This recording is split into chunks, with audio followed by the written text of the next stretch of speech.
Since a lot of our viewers might not know who you are or what you do, maybe you can kind of introduce maybe a little about yourself, married, kids, and how did you wind up at Alliant International University? Sure, glad to do that. I've been in academic administration for, gosh, almost 40 years now, so when I say that, I feel very old. I never thought I'd be of an age where you could say I've been doing something for 40 years, but in my case, it's true. I started out, I actually went to Knox College, where President Obama just spoke today, so I'm very proud that my college has been in the news today. It's very exciting, but a small town in Illinois, and I went to graduate school at the University of Chicago. And while I was there, I became a working student, so I'm very sympathetic to students who have to work to support themselves while they go to college, because I spent my entire graduate career doing that. And along the way, I got very interested in academic administration. I enjoyed being a part of the university from sort of behind the scenes, and it just stuck.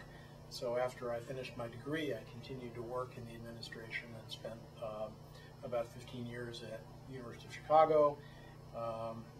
Had an opportunity to come out to Stanford and worked there for about 8 years, working for the president there. I did a little bit of a stint in the online education world, so I have some understanding about that. But then Alliant came along and asked me if I'd consider coming to take over the presidency here, and I did so, and have just been thrilled every day. It's just a great place, and I'm so proud to be a part of it. So to me, it's a great place to use everything I've learned over my career from working in a lot of great places and try to help the school advance. I live in Palo Alto. I still live near Stanford, and my wife works there, in fact, and I have one daughter who's a student there and another daughter who graduated from college a couple of years ago. So two daughters who are pretty much grown up by now. So we're adjusting to that. Awesome. Thank you, sir. That kind of goes to this, and I wanted to ask you about the campus life here at the university. And one of my questions, for being a veteran, I like to stay in shape.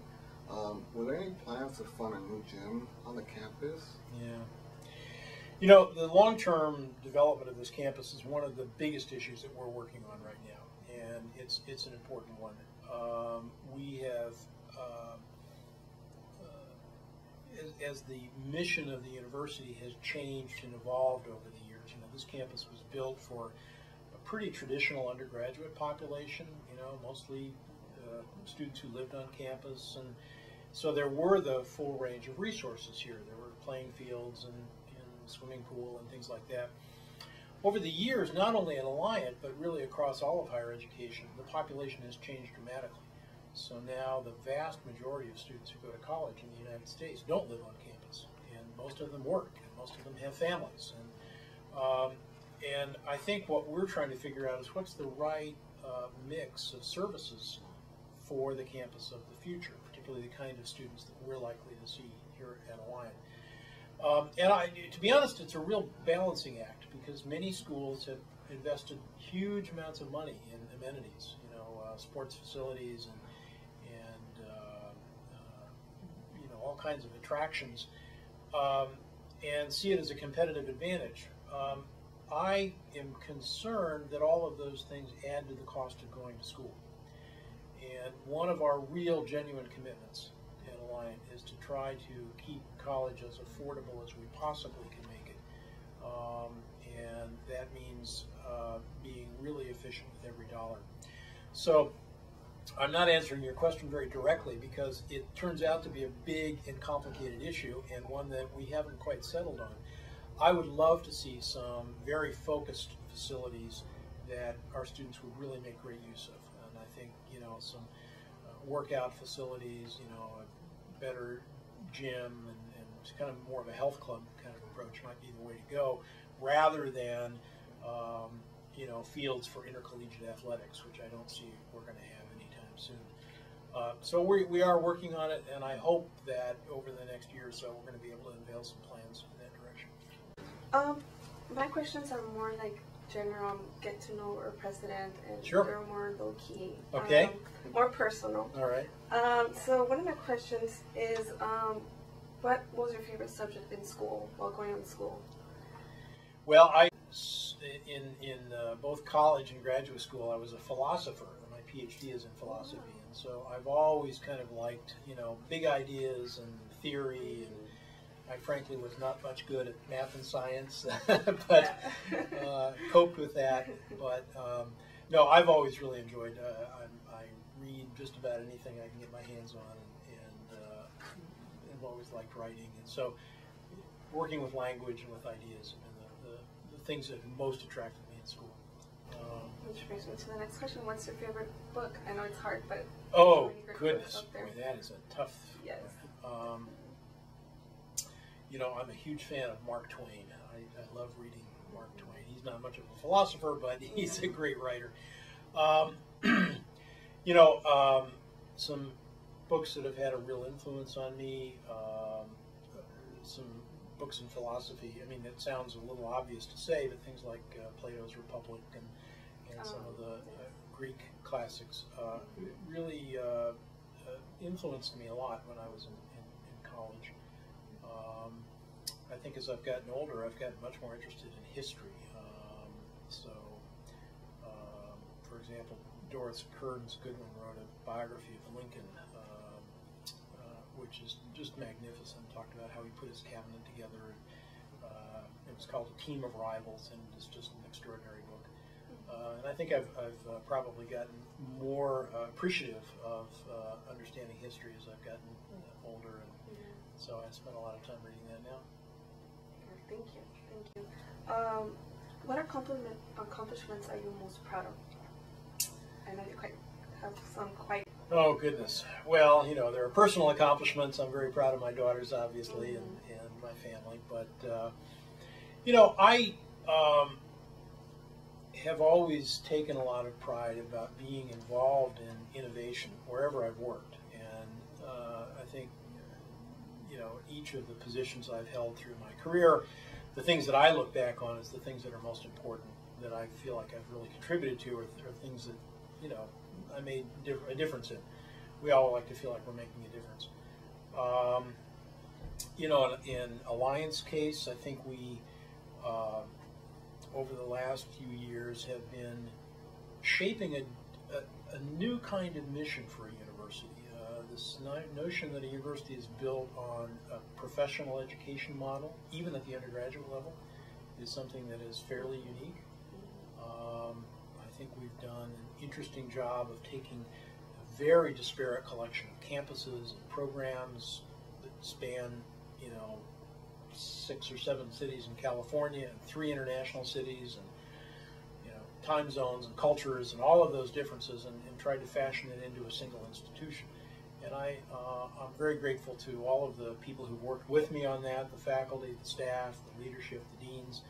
But to me, that is a source of great pride. The addition of the San Francisco Law School to our family of schools 2 years ago is, I think, a great addition, not only academically, but I think it just adds to our mission in very important and substantial ways. Yes, thank you. My question would be, we kind of see maybe what the next 5 years might be. What do you think of the next 10 years for the university? Well, there's a big question. I certainly have some goals. I'd like to see us, certainly build up the undergraduate program more. That's become a major priority for us, is to, add students and a range of courses and degrees and majors, to extend our undergraduate programs not only probably outside of San Diego to some of the other Alliant campuses, but also to experiment with some online programming. We're never going to be a 100% online university, but I think that that's something we need to get more actively involved in as it becomes a more prevalent part of higher education. One of my huge goals is to create stronger links between particularly the San Diego campus and our campus in Mexico City, which is growing to be a very vibrant and robust campus. growing very rapidly. And I would like to see, exchanges going back and forth, on a continuous basis so that we really do get the benefit of two cultures, two nationalities, two languages. I think that really could be a unique characteristic of the university. So those are some of my hopes, and I hope it doesn't take 10 years to get there, I think, but I hope within 10 years we can do that. But I will also say that I think that higher education nationally, internationally, is changing so rapidly that it's very hard to predict what the future is going to look like for any institution. And so I think we always have to temper our own plans with the reality that the world around us is not standing still, and we're going to have to adjust and roll with those punches just like everybody else. But I think the good news is that that's very much a part of our history here at Alliant. I mean, we've changed our mission and adopted different profiles and changed our structure repeatedly over the last almost 100 years now.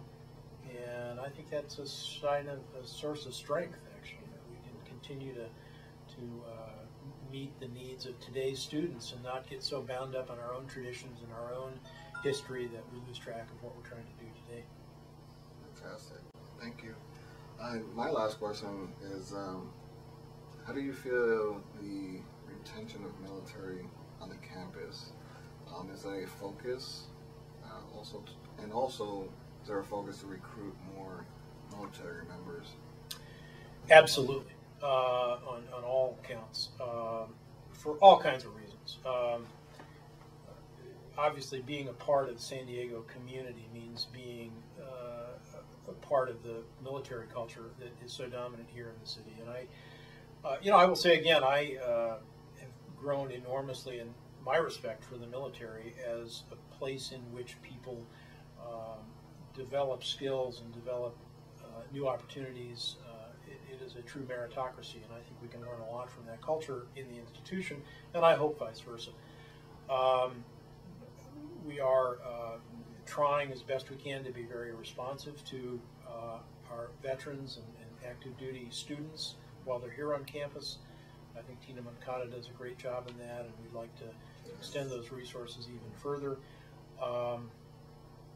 Again, I'm extremely proud of the fact that we've had some recognition for being a best for vets, according to some publications.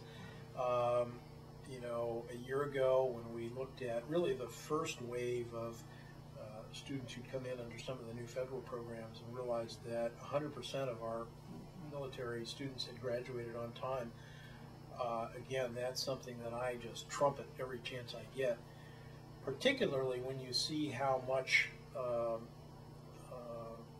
I think, frankly, military students have been taken advantage of by some other universities. I think too many institutions have seen this as a kind of easy source of money because obviously military students come in with so many benefits, I never want to be accused of that. I think if we bring a student in, we have an important obligation to help them succeed, but it is a very high priority. Well, my last question, if someone will ask to give them any advice, what would it be? Any advice? Gosh. Educational advice. Well, there are a lot of, I don't know, you probably hear this from almost anybody in education, but I think that's because they tend to be true. Follow your passion. I think that there is, nothing more satisfying than getting involved in something that you really care about, where the study is not work, but it's a joy to pursue. And I think, again, universities really are platforms for that to happen. It's not that we can force that to happen. We don't always even succeed at it, but I think the best success we can have as educators is when students really find something that just captures them heart and soul and changes their life. And so I hope that we can provide those opportunities for students here, and I think that it's incumbent on students to really take advantage of that. I think there's a kind of related corollary to that, which is that nobody can learn for you. And so you know, it's the old adage, you get out of it exactly what you put into it. And again, I will say, I think Alliant is special in many ways. You know, we don't have, you know, tons of activities that are pulling you in countless directions. You know, we kind of assume that students are here pretty much for a serious purpose, you know, and that's why they're here. And if you want entertainment, you know, you can go somewhere else for that. But we're here as a school. And we're not pretending to be all things to all people. We're not pretending to satisfy every interest you have in life. But for the one thing that we do provide, we want to do it as well as we can. But that's a partnership. That means that the students here working just as hard as the faculty to try to have a successful outcome. So again, those are, I guess, kind of boring old teacher notions, but not at all. But I think that, you know, they stand the test of time. One more question. I got a little small bio from you online. It says that you enjoy cooking and gardening? Yeah. I'm a good cook. I'm not a very good gardener, though. Okay. What's your favorite food to cook? Oh, goodness. That's a hard one. You know, I make a pretty good enchilada. Oh. We might have to take you up on that. Yeah, okay. And I'm really grateful that you are all starting this up, and I think it's a terrific way to build community. That's certainly a high priority of ours. And I think to all new students coming to Alliant, I wish you the best of luck and an open invitation with any issues or complaints, you know, problems, success stories. I want to hear them all. Bring them to me personally. It's very easy to get in touch with me by email, and although I do, you know, spend a lot of time on all of our campuses, not just San Diego. I'm here regularly and would love to continue meeting with you, with the other student groups. And, I think we're all rooting for the same team here, and I think the more we can celebrate that, the better off we'll all be.